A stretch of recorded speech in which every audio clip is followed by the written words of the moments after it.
Invité ce matin, c'est Nicolas Dupont-Aignan. Bonjour. Bonjour Adrien Jean. Président de Debout la France, député de l'Essonne. On va revenir avec vous longuement ce matin, bien sûr, sur l'attaque ce week-end à Paris qui a fait un mort, 2 blessés. L'assaillant est toujours en garde à vue. On sait, d'après les premiers éléments de l'enquête, qu'il a crié Allahu Akbar au moment de son acte et de son interpellation samedi soir.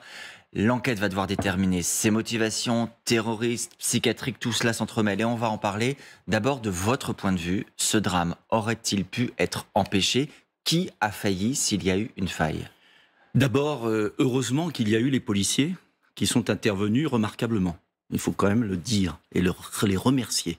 Parce que cela aurait pu être dramatique, encore plus. Des policiers de voie publique qui sont intervenus grâce à leur taser, ont neutralisé l'assaillant. Oui, et heureusement. Ensuite, est-ce que cela pourrait être évité? Moi, ne comptez pas sur moi aujourd'hui pour, compte tenu de la gravité de la situation, pour jouer les donneurs de leçons. Ce qui est sûr, je ne sais pas si cela aurait pu être évité, très sincèrement. Donc vous ne demanderez pas ce matin la démission de Gérald Darmanin? Ce que je dis ce matin, c'est que cette nouvelle attaque terroriste, on va avoir plus de 272, 280, on les compte plus, c'est dramatique, victimes du terrorisme islamique en France, est le fruit d'un ensemble de mesures qui n'ont pas été prises depuis des années, que je réclame. Je me souviens très bien avoir été reçu comme chef de parti par François Hollande, que je réclame depuis 2015. Qui n'est plus à la tête de la présidence de la République. Mais que j'ai réclamé à chaque attentat, et qui ne sont pas prises. Donc ce que je dis aujourd'hui, c'est que par exemple, sur ce cas-là, mais il faut aller au-delà de ce cas-là, parce qu'il faut reprendre l'ensemble, et je vais vous en parler dans un instant. Mais donc, sur ce cas-là, comment se fait-il? Est-ce que vous dites, Nicolas, comment se fait-il? Il y a une faillite, une faille? Il y a une faillite globale de la politique de sécurité et d'immigration dans notre pays. Sur ce cas-là, il était français depuis longtemps, mais c'est une faillite du système judiciaire, car comment peut-on, et je le dénonce depuis des années, donc c'est pas nouveau, comment peut-on être condamné à 4 ans de prison seulement quand on a fomenté un attentat terroriste? Comment peut-on être en liberté aujourd'hui alors qu'il y avait tous les signes d'une dangerosité? Donc ça prouve quoi, cette affaire?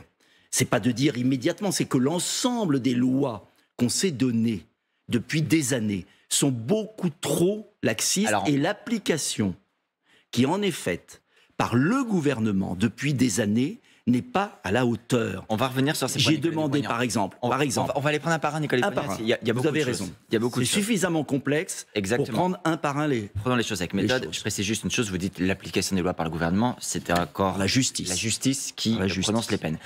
Sur le profil de cet assaillant, il y a une particularité qui est apparue dès hier, c'est le profil psychiatrique qui vient s'ajouter au contexte terroriste. Gérald Darmanin, hier sur TF1, a demandé que, à l'avenir, le pouvoir public, les préfets, les policiers puissent plus facilement demander, exiger une injonction de soins pour une personne radicalisée qui est suivie pour troubles psychiatriques. Sur cette mesure-là, est-ce que vous dites oui, puisque vous demandez des mesures? C'est toujours la même méthode.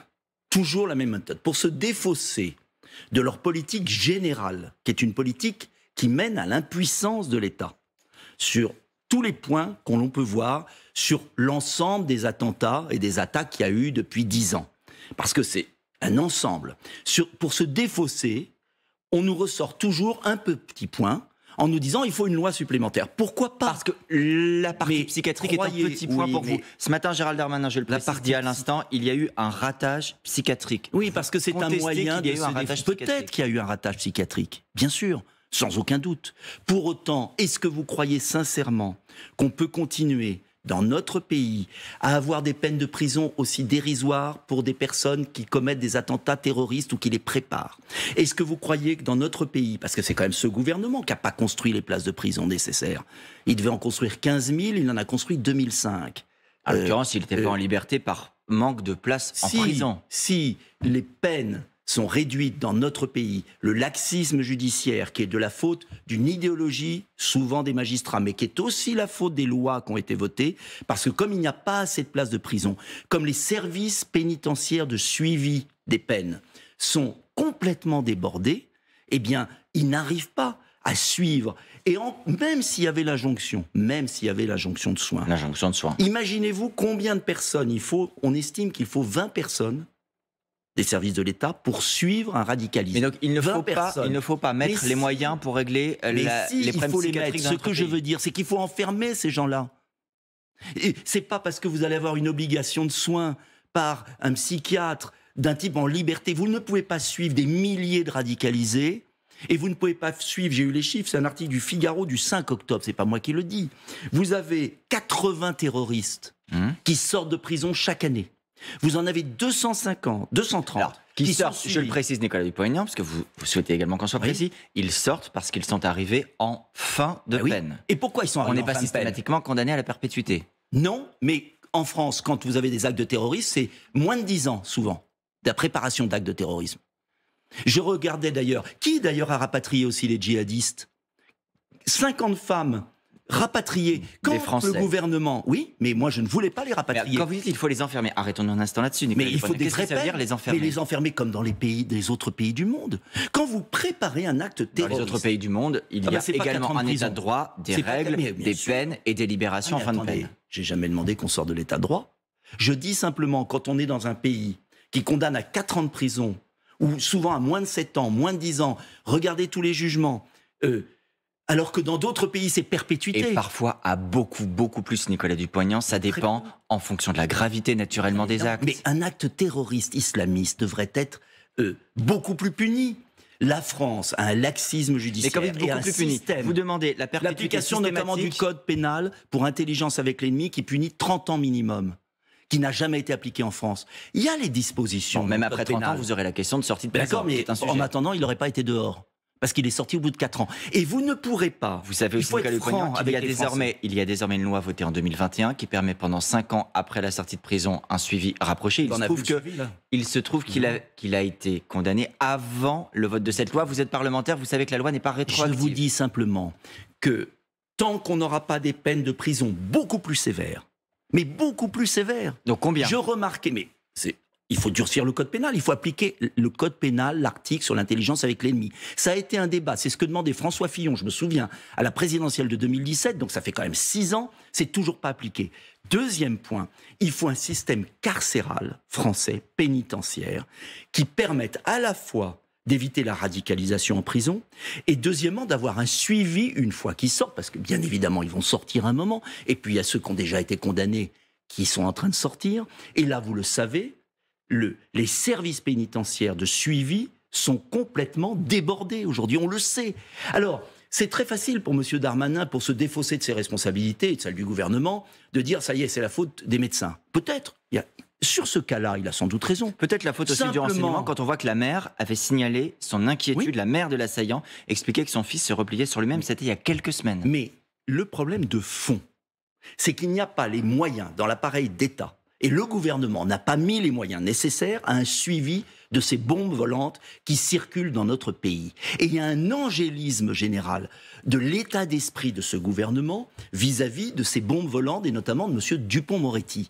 Donc, tant qu'on restera dans notre pays avec une sous-estimation des besoins de surveillance, avec un manque de moyens mais humain pour les suivre. Allez voir les services de suivi judiciaire, allez voir l'état de nos prisons. Concrètement, la solution, c'est qu'il fallait le programme d'urgence que j'avais proposé à la présidentielle, de 40 000 places de prison, être beaucoup plus dur pour enfermer ces gens dangereux. Puisqu'on ne peut pas les suivre à l'extérieur. Vous dites que vous êtes attaché à l'état de droit. Oui, bien sûr. Quel sera donc le cadre légal dans lequel vous souhaitez que ces personnes soient enfermées ? Le code pénal. Uniquement la peine prolongée. Peine prolongée, des peines beaucoup plus sévères. Vous n'êtes pas pour la rétention de sûreté à l'issue de la peine, une fois que la peine a été effectuée? Aussi, mais il y a déjà eu. Jordan Bardella le propose notamment. Il y a déjà eu des rétentions de sûreté, mais les rétentions de sûreté, elles se font pas comme ça. Il faut une base légale. Il faut voir comment on l'estime. Et on a bien vu dans cette affaire que l'estimation est un peu au doigt mouillé. Donc, la rétention de sûreté, elle n'est pas si facile. Il vaut mieux une peine plus longue et plus sévère au départ. Il faut mieux aussi des prisons plus adaptées. Le système pénitentiaire français est délabré.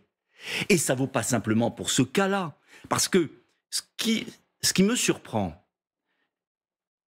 en regardant les chaînes d'information hier soir, et votre journal, et j'ai écouté M. Darmanin, ce qui m'a intéressé... Sur TF1 hier soir. Oui, je l'ai écouté. Et ce qui m'a intéressé et surpris et déçu, c'est qu'on se polarise toujours sur le cas immédiat. Alors là, par exemple, on va dire il est français, donc il n'y a pas de problème d'immigration. Sauf qu'avant, Il y a eu des dizaines de cas où ils étaient étrangers et il y a un problème d'immigration.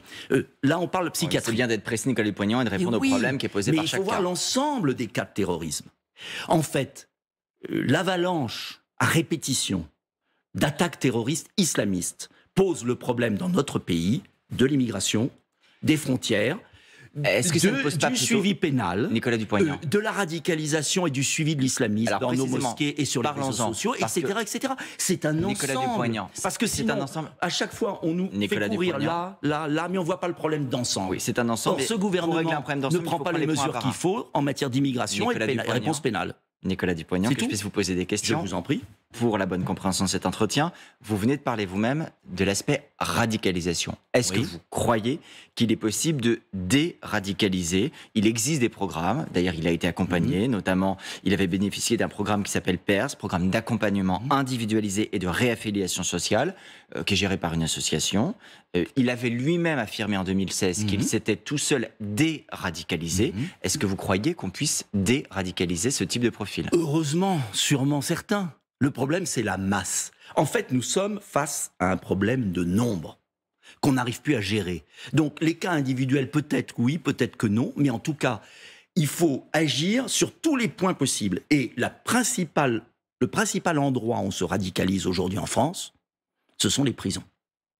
Et tous les spécialistes qui suivent nos prisons savent bien que c'est une poudrière. Pourquoi? Parce que là aussi, beaucoup de laxisme. Beaucoup de laxisme, et souvent des délinquants de droit commun se radicalisent en prison. Donc, notre système pénitentiaire est délabré. Il faut des milliards d'euros. Ce que font d'autres pays, pourquoi l'Angleterre a 30 000 places de plus que nous? Expliquez-moi. Pourquoi les autres pays arrivent et pas nous? Elle a également été touchée par des attentats. Mais bien évidemment. Mais parce qu'il y a une idéologie. Cette idéologie est symbolisée par Dupond-Moretti, qui est l'homme du laxisme judiciaire. Et on ne peut pas continuer comme ça. Et Emmanuel Macron, une part de responsabilité dans l'attaque de ce et Emmanuel Macron le premier. De quelle manière? Parce qu'il s'était engagé sur une construction massive de places de prison qu'il n'a pas respectée. Et quand vous n'avez pas au sommet le système pénitentiaire qui permet de digérer l'ensemble des délits graves de notre pays, qu'ils soient terroristes, qu'ils soient islamistes ou qu'ils soient de droit commun, vous avez l'ensauvagement du pays. Mais donc vous répondrez que ce sont des stages. Croire que ce sont des stages qui vont permettre de résoudre l'ensauvagement du pays, c'est une illusion. Vous répondrez Il faut la sévérité la plus absolue. À l'islamisme et aux problèmes de psychiatrie par des places de prison. Oui, mais bien évidemment. Il faut condamner, il faut enfermer. Je regardais, tiens, par exemple, une femme française a été condamnée en Irak. Vous savez à combien? Une djihadiste. Dites-nous. Perpétuité. Elle serait rentrée en France, parce que c'est ce gouvernement qui a rapatrié des djihadistes. Elle serait rentrée en France, elle aurait été condamnée quoi? À 5 ans, 6 ans, 7 ans? Voilà la différence. La différence, c'est que l'appareil d'État ne croit pas au danger islamiste et au danger terroriste. C'est qu'il ne se donne pas les moyens d'agir. Le gouvernement ne veut pas protéger les Français? Ah ben, il ne les protège pas en tout cas. Et voilà pourquoi, d'ailleurs, je dis qu'il faudra une motion de censure le plus vite possible. Car on ne va pas continuer. Ah oui. Vous appelez une motion de censure sur ce sujet? Et je vais vous dire ce que j'appelle. C'est que je suis un peu déçu, on va parler franchement, de la classe politique française. Parce que je vois mes amis les Républicains, mon ancien parti, il y a longtemps. Je les vois passer leur vie à critiquer. J'ai entendu Éric Ciotti, qui est encore plus dur que moi sur ces questions. Mais à chaque motion de censure, ils sont aux abonnés absents et ils deviennent la roue de secours du pouvoir. Donc moi, je dis très clairement, et je suis cohérent, j'ai voté toutes les motions de censure depuis le début, quasiment toutes. Pourquoi?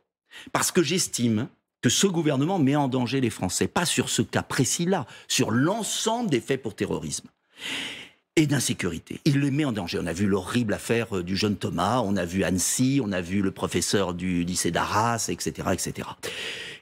Donc il y a un moment, on ne peut pas continuer à avoir une classe politique et des oppositions qui passent leur vie à critiquer et qui, au moment où il faut censurer le gouvernement, ne le censurent pas. Alors, donc je pense qu'il faut... Attends, je finis ma phrase. Il faut le censurer, il faut une dissolution, il faut des élections anticipées, il faut un programme clair et une coalition des oppositions patriotes, souverainistes, gaullistes, amoureux de la France. Et il faut dire aux Français, voilà, notre projet, c'est rétablir les frontières, c'est primauté du droit français sur le droit européen, ce que proposent les LR dans une proposition de loi jeudi. Donc vous dites ça aux LR et au RN? Oui.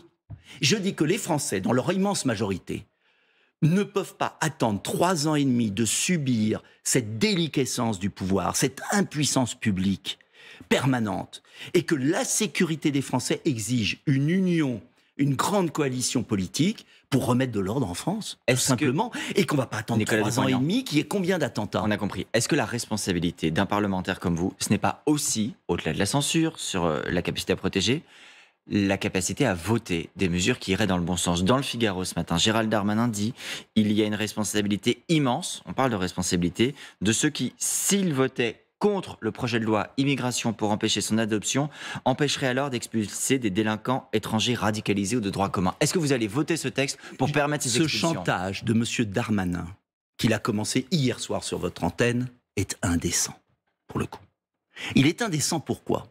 Parce que sa loi va favoriser l'immigration. Combien de cas psychiatriques vont rentrer en France? Parce que ce qu'on oublie de dire, je fais une parenthèse sur la psychiatrie, c'est quand vous accueillez 150 000 demandeurs d'asile, vous avez beaucoup de cas psychiatriques dedans. Vous voulez la fin du droit d'asile? Mais je veux le restreindre, bien évidemment. J'ai fait une proposition de loi il y a un certain nombre d'années, qui est ici, avec des mesures très fermes pour limiter énormément le droit d'asile. On est à 150 000 quand on était à 50 000 il y a 10 ans. Il y a une différence entre les demandeurs d'asile et les droits d'asile accordés, Nicolas Dupont. Ah bah oui, ils restent tous sur le sol français.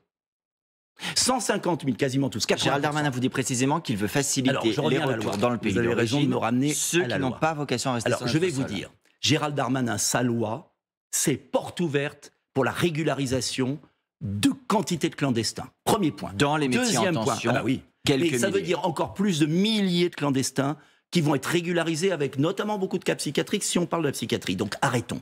Il faut arrêter. Cette loi est un leurre. Cette loi, elle doit surtout pas passer parce qu'elle ouvrirait les portes migratoires.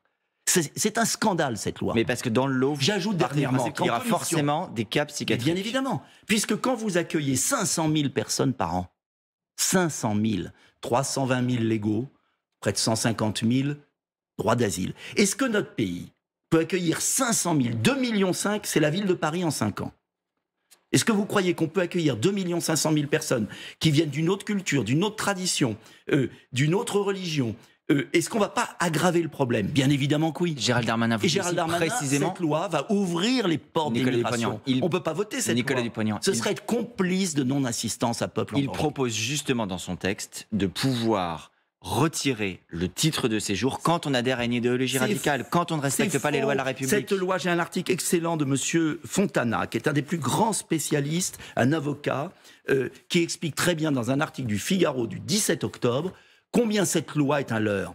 Il y a des mesurettes, mais c'est comme si vous mettiez une rustine sur une chambre à air crevée.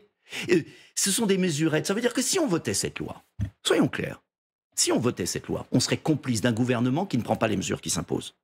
Or, je vous l'ai dit, si on veut régler le problème du terrorisme islamique, et on ne peut jamais empêcher un attentat, je ne vais pas vous dire ça, mais si on veut les réduire, si on veut protéger les Français, il faut rétablir le contrôle des frontières.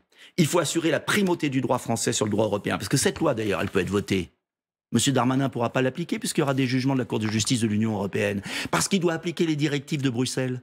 Donc, il faut primauté du droit français. On s'y soustrait. Et, troisièmement, 40 000 places de prison, une réforme du code pénal, mais des choses sérieuses. Un petit mot encore, Nicolas Dupont-Aignan. Il faut être sérieux, il se trouve qu'après son interpellation, l'assaillant a également déclaré qu'il en voulait à ce qu'il se passait à Gaza, que la France serait complice de ce qui se passait, de ce que faisait Israël. Il aurait dit en avoir marre de voir des musulmans mourir tant en Afghanistan qu'en Palestine.